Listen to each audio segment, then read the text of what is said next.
南半球老师、北半球老师，大家好，我是 Joy， 你们好吗？欢迎回到我的频道。好的，今天我要来分享一个新的主题，这个主题名字超级长，江湖再走，老师一定要有的史上最强幼儿现象教学。史上最强幼儿现象教学游戏网站。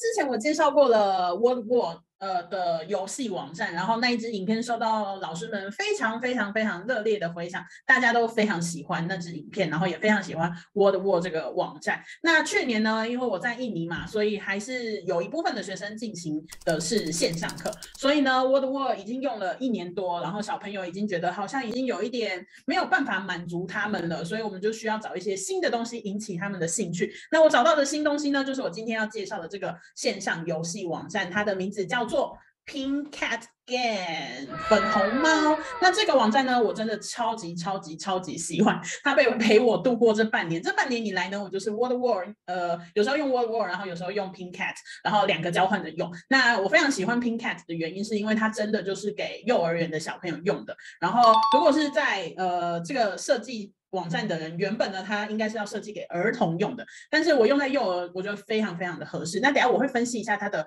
为什么这么适合幼儿。那今天我要介绍这个 Pink Cat 网站呢，我要先说一下，它其实是需要收费的。那我之前呢看它的网站介绍，它1年的年费呢是24.99美金。那我是用台币信用卡刷的。如果你用 Pink Cat Game， 它免费的是有几个可以玩的。那今天这影片呢，当然有一些好康准备给老师们啦。这影片呢，我们今天会准备3个免费的1年会员给老师们。那在影片最后会告诉老师们怎么样得到。如果你对这个网站有兴趣，你很想要得到这个抽奖的奖项的话，可以看影片看到最后，那你就有机会得到这个免费的1年会员哦。好，那这个网站呢，我想要先给老师们看一下，小朋友在上课的时候他们看到的画面是怎么样，然后怎么操作，然后让老师们看一下这个网站的感觉。那我们就先来展示一下几个上课的影片吧。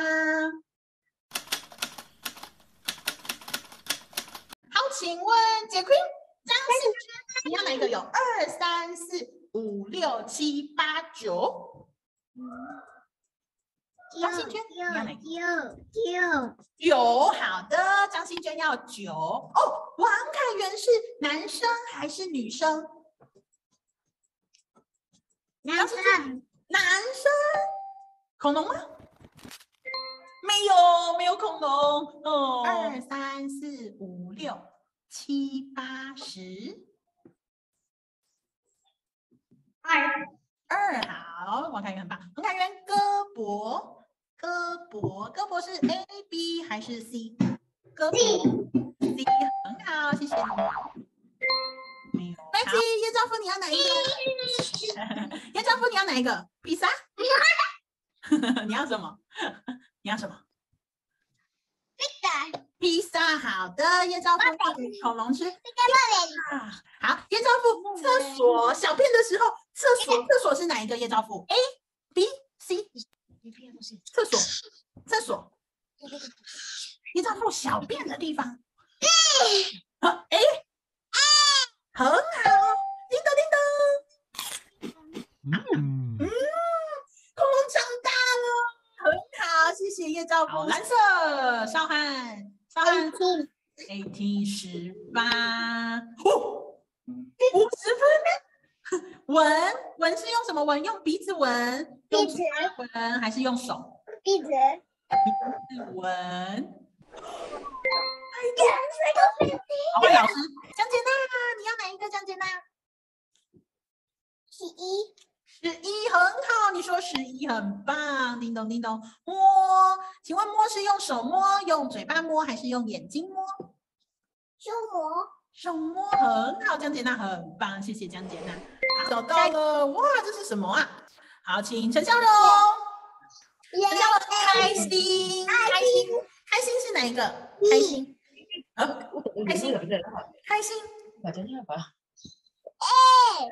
你说一次，开心。很好，答对了，哇，谢谢陈孝荣。这是什么动物啊？江杰娜，这是什么？黄春明。胳膊，很好，江杰娜得1分。好，少汉跟雅文。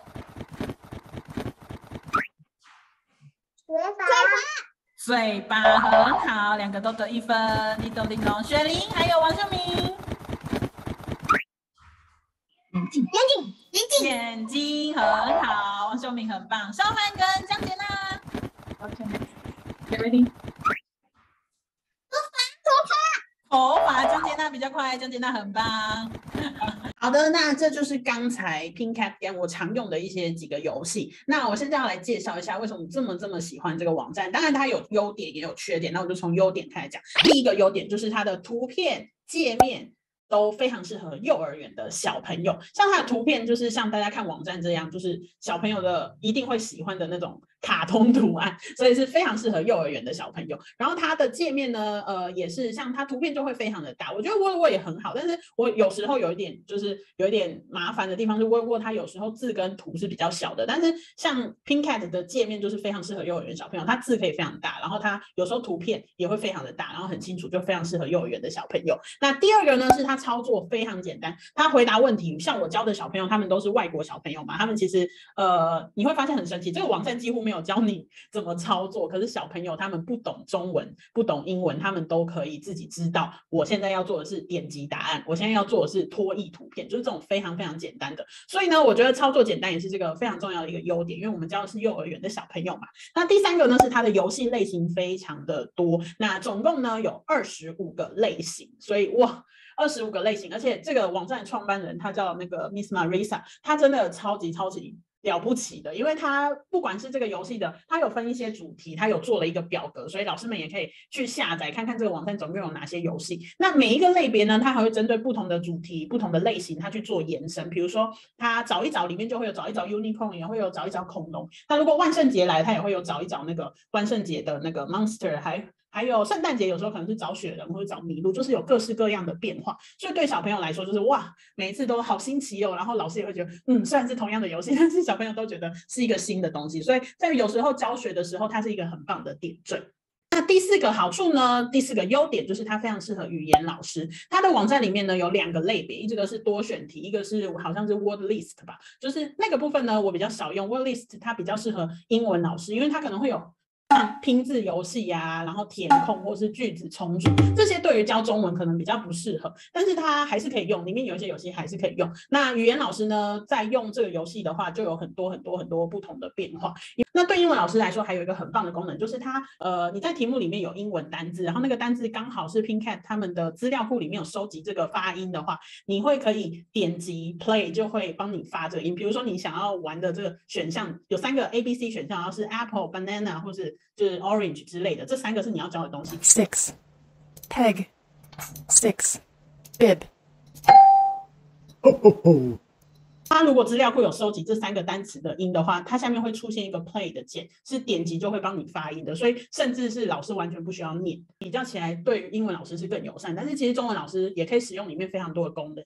好的，那第5个优点呢是它准备起来非常快。那这个呢它跟Word有一点点不一样，它的逻辑呢是你可以建立一个题库。这个主题呢，下面这个题库下面，你可以建立好题库以后呢，再去选你要哪一个游戏。所以它呢，可以一个题库，然后玩各种25种、50种不同的游戏。你只要建立好一个题库以后呢，后面想要玩什么都是随时可以调整的，没有关系。然后它的题库很棒呢，也可以每一次有不一样的题目。比如说你的题库里面有30题，但是你这一次要给年纪比较小的、比较初阶班的，所以你可以只选50题，30个题库里面的10题就好。它也是可以去调整的。那还有玩的时间长度啊，那些都是可以调整。那对我来说就是不管怎么样，我就先准备着，反正到时候还可以在课堂上问，小朋友你要哪一个啊？我们今天要复习什么？那你们今天想要玩万圣节呢，还是你们今天想要玩圣诞老公公的，还是你们今天想要玩找 unicorn 的？所以这个准备起来是非常方便、非常快的。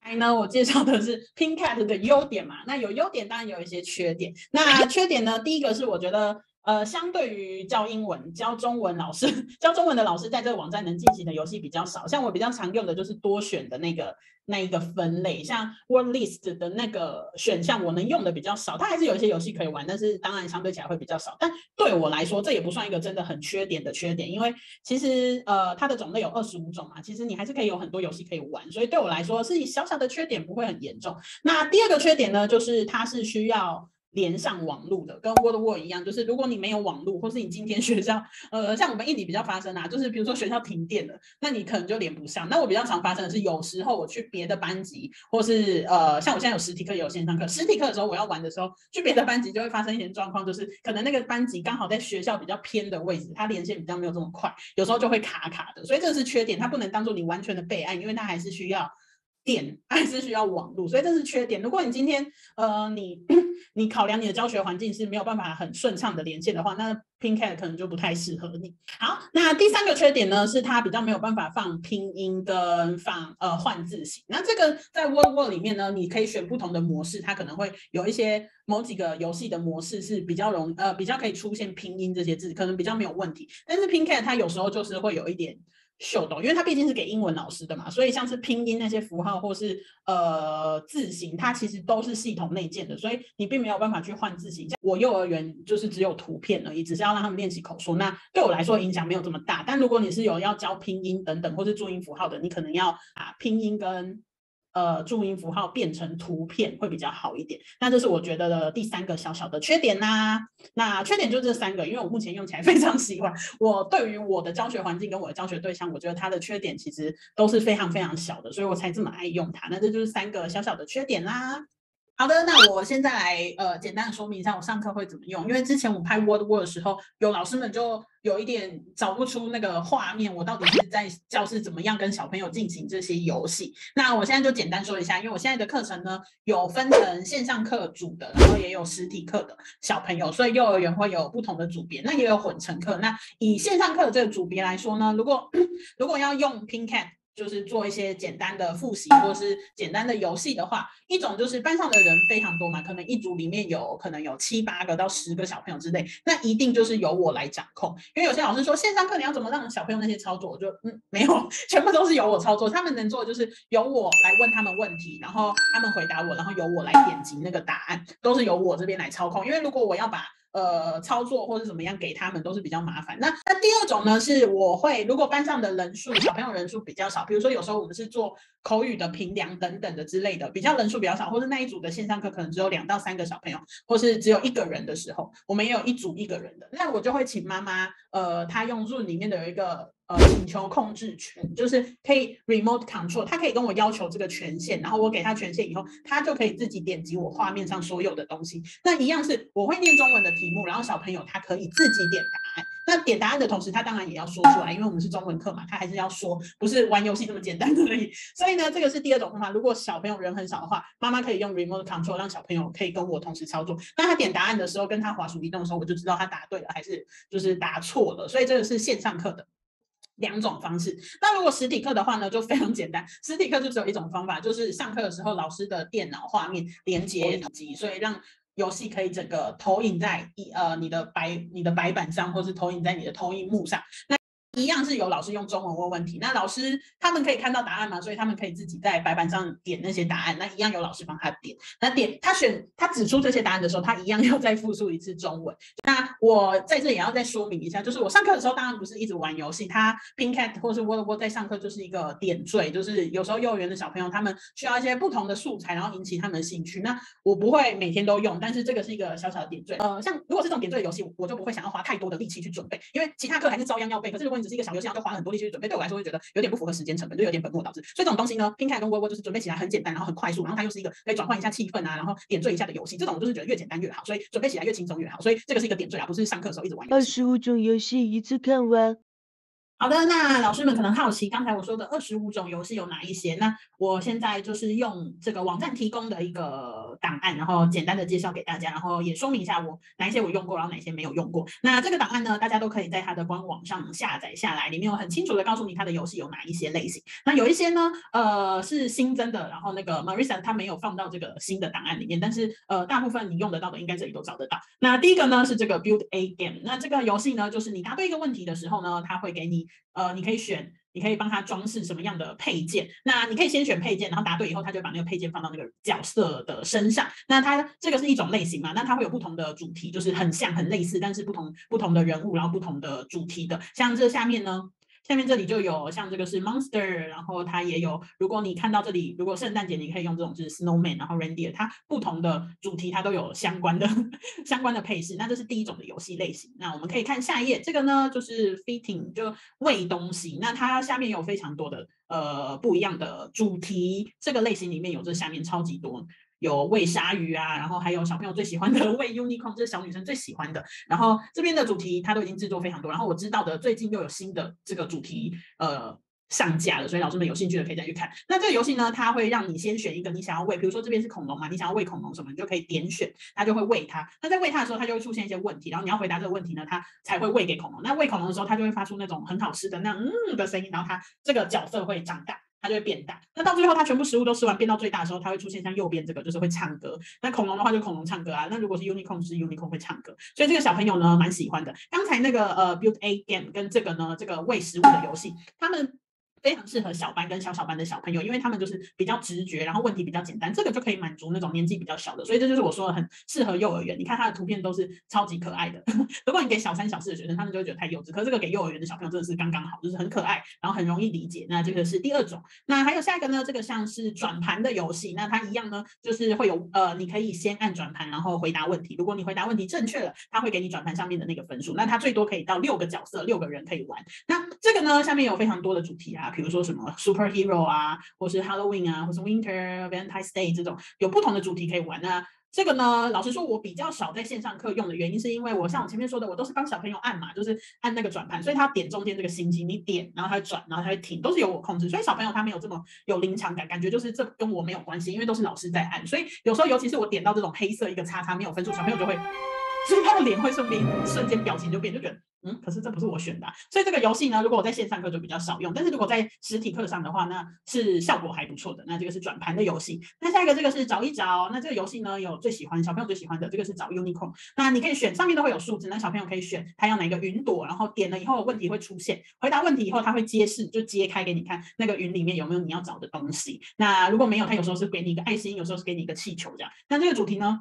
也非常适合小班跟小班，因为他们的游戏需要很直觉，就是他答了对或不对，你要告诉他，你要马上立马有一个东西出来。所以这个呢，小班跟小班的小朋友呢，偶尔玩是真的是还不错，就是他们可以觉得有一点不一样的新鲜感。那这边的主题也有非常多可以选，那这个主题也是他们最玩不腻的，像找恐龙啊，或者找那种森林动物啊。而且它森林动物你玩第1次、第2次、第3次，他找的动物会不太一样。所以我觉得这个创办人呢 ，Marisa 他是非常非常用心在制作这些游戏。Surprise Game 这个游戏呢，我比较少玩，因为这个比较像是真的一个很认真的一个完整的游戏。那我是教幼儿园的小朋友，他们比较难理解这个游戏，然后他们也比较没办法专注这么久，所以这个游戏我是比较少用。但是如果你的年纪比较大，应该可以用这个游戏。那它有不同的主题，然后也可以有6个，最多可以有6个小朋友一起玩，或者你可以分6组。好，那下一个呢？这个是像桌游游戏的，所以它的角色一样是可以1到6个人，不对，2到6个人。然后这边有一个小小的转盘，每一次要前进几个，你都可以在这里选。那如果在教室，我觉得可以玩这个游戏，但是如果是线上课就比较难玩这个游戏。小朋友需要知道比较多的规则，才这个游戏会玩得比较顺利。那它也有不同的主题，有冬天的，有春天的，有那个这叫什么派翠克节嘛，还有这个是复活节的主题。所以这个老师们可以参考。大一点的小朋友，如果他知道的话，他是可以玩这个游戏的。好，那下一个呢？这个是英文老师比较常用到的，这个是拼字游戏。如果是教英文的，这个也非常方便，因为它有提供非常多的主题。再来这个是 puzzle 拼图，拼图呢，你一样是每一次回答一个问题，就是回答问题正确，它就会给你一个拼图，然后你到时候要拼起来，你才知道它是什么样的动物或者什么样的东西。那这边呢也有很多不同的主题。那这个主题呢，小朋友也蛮喜欢的，然后我都会假装，我不知道这个是什么我不知道这是什么动物，鲨鱼吗？还是什么之类，他们就会很开心。然后每次大家有点像是全班合力去拼出一个拼图，那这个小朋友也蛮喜欢的。这个是拼图。这个游戏呢，是你每次答对一个问题，他就会帮你打开一张牌，然后也是像全班合力的去把这个图片揭示出来。这个是 hiding picture， 你可以找到。那在这个呢，也是这个有一点像是大家一起作画嘛，就是你答对问题的话，你就可以得到一个人物、一个角色，然后你可以让这个画面变得很丰富。那我比较少用这个，因为这个选项太多了，有时候我只是想要简单玩一个游戏，我不想要花那么多时间，所以这个游戏呢，老师们可以自己去探索。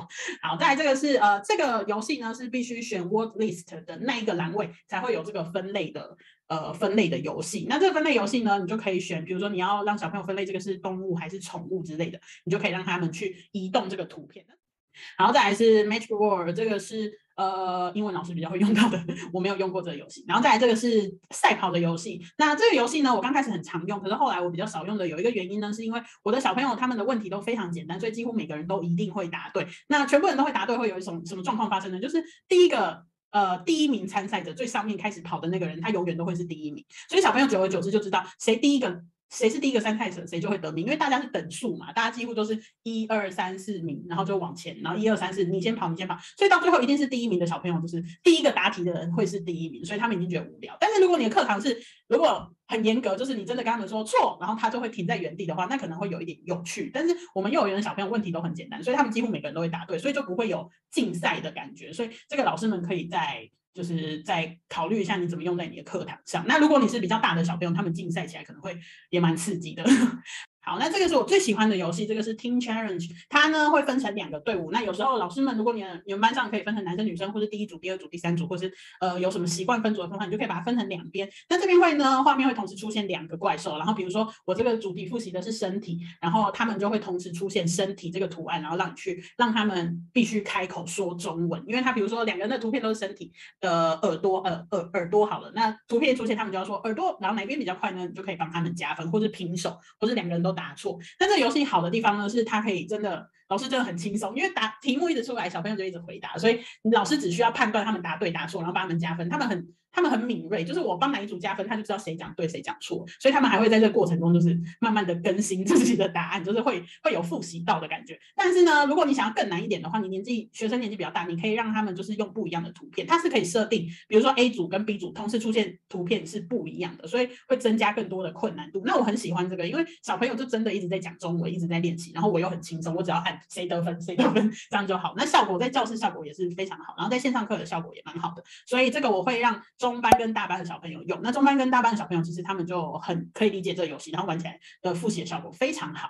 那下一个呢是记忆游戏，那记忆游戏呢，这个你也必须要选 word list 的那一栏，这边可以是图片跟图片配对，也可以是图片跟字同时出现然后配对。那我比较少用这个，因为我比较常用 word 就是那个翻牌，但是这边的翻牌游戏就是非常的可爱，非常适合幼儿园，然后它会有2组竞赛，比较像是分组对抗的感觉，但 word 那种就是全班都可以玩，没有计分的感觉。所以呢，我觉得这个游戏呢，也非常推荐给老师们，但是你要选另外一个 word list 的那个分类去建立你的图库。好，再来是 bingo， 这个 bingo 呢也是可以，你必须要回答问题才能得到那个位置那个栏位，所以呢这个游戏呢，这个老师们应该也很熟悉了，这个宾果游戏。再来这个呢是 Monster 什么游戏，这个我没有用过，但是它看起来就是你答对问题呢，它就是会有一些效果啊，长大什么之类的，但是我很少用这个。好，再来是 Fresh Card， 这也是最简单的，那这个也需要用 word list 那个才会出现，如果你是多选的那个。你选多选题的那个分类的话，是不会出现这个游戏的。好，这个也是英文老师可以用的，还有英文老师可以用的，这个是重组句子，让小朋友可以去重新组出正确的语序。那这个中文我是没有用，所以老师们如果你想要用成中文，可能要自己再探索一下，我比较少用，因为我教的是幼儿园。再来这个是 Quiz Show， 这个是我们中班跟大班小朋友很喜欢玩的，它最多可以到6个人，那它有很多不同的主题，像下面这边有 superhero 啊，这些就是老师可以常常换，可以变成花的，或是冬天企鹅的这种都可以。但小朋友呢，他们就是必须要依序去选出。他要哪一张牌？那1、2、3、4、5， 1到20，他可以选。然后小朋友刚开始，有些中班的小朋友会以为20就是最大的分数，其实它是随机的，随机选到什么牌呢？就是它出现的那个分数就不一样。那这个游戏里面分数最大的就是50分，所以有时候他们拿50分就会超级开心的。那到最后你就可以计分谁是最多分的。那如果小朋友玩这个游戏呢，最好建议是中班跟大班的小朋友，他们比较理解跟比较知道哪一个颜色或者哪一个角色是他，这样玩起来会比较有趣一点。如果是中班小班或者小班玩就有点太难了，因为他不太懂那个规则。好，再来是这个是 matching。配对，那这个如果你在教室，他们是可以就是自己划自己配对，可以是图跟字配对，或是图跟什么答案配对的，这个都很简单。那老师们也可以试试看。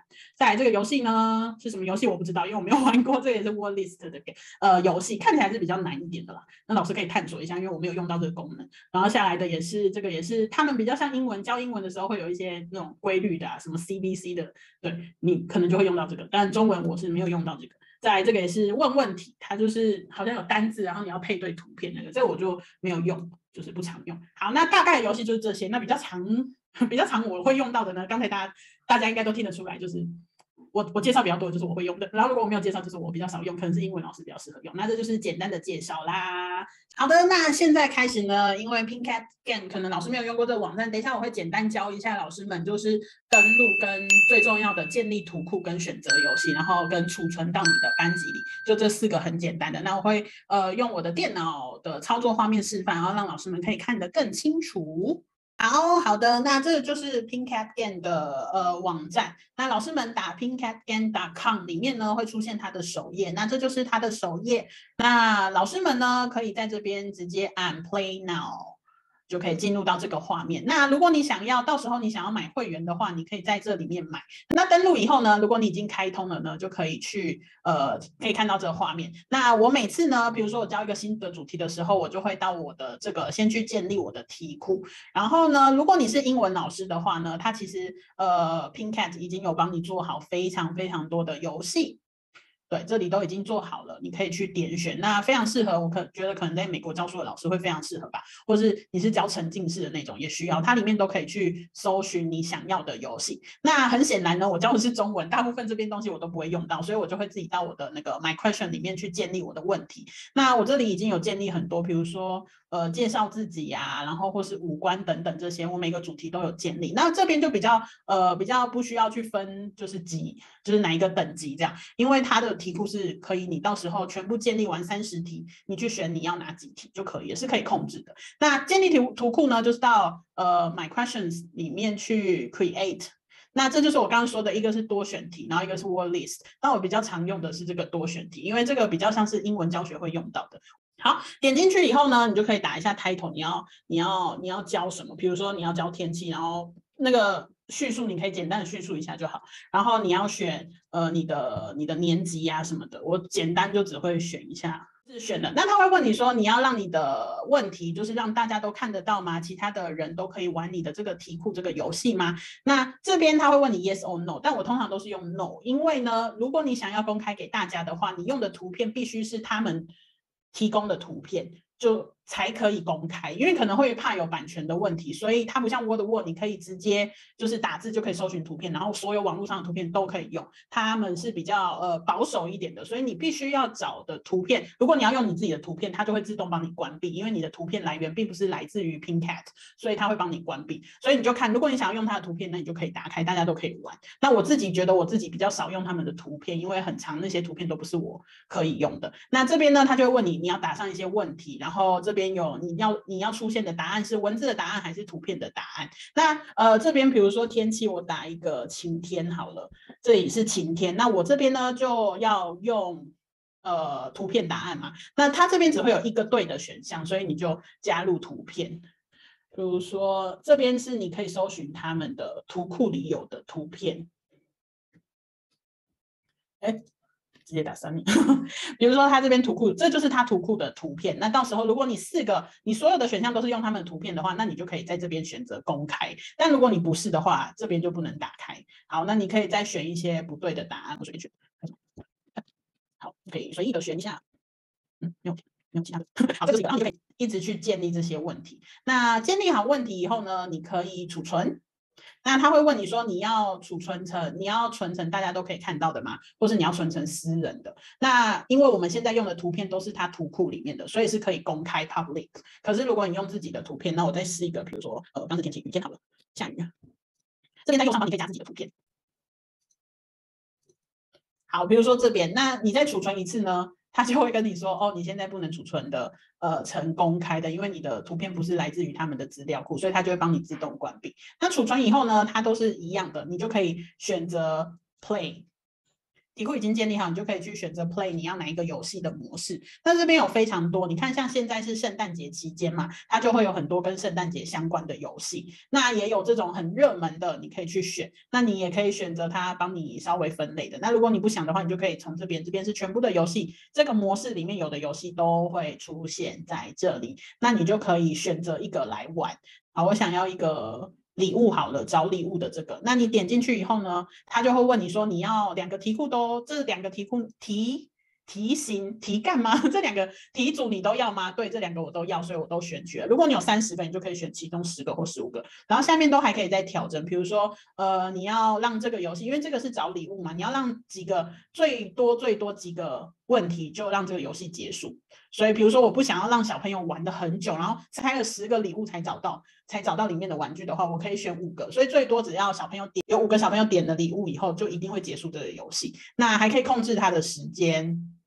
然后像有时候题干里面你也可以设定它的选项最多可以4个嘛，当你玩游戏的时候，这个是给年纪比较小的，我想要只要有2个就好了，那你就可以在这边选。那这边呢还有一些简单的选项，那最后这边有一个就是要不要出现它的 ABC， 那你也可以选。那这样的问题设定就结束了，你可以选 Play 或是 Save， 如果你想要 Save 的话，你可以帮他取一个名字，然后加到你的，像我这边有不同的班级嘛，这个我想要可能给小班玩好了，我就存到小班里面。然后这个刚才好像是天气吧，天气好，那你就可以再存一下这个天气。我有时候会放一下哪一周这样，比如说我是第5周或是第4周这样，那你就可以先存着。那上课的时候你就不用这么紧张，就是只要去 Save Game 这边找出来就可以了。好，那现在我们已经存好，我们就可以直接玩。声音在这里，好，在这里。好，那我们继续。好，可能你可以选了小朋友5，那你就可以选下雨是 A 还是 B。刚才有问你 label， 你要不要 label， 就是这个，所以小朋友可以选哪一个是下雨。那这就是PinCat Game 的一些操作方法，怎么样登录，然后建立题组，然后建立题库，然后储存游戏，然后分配到储存到你的班级。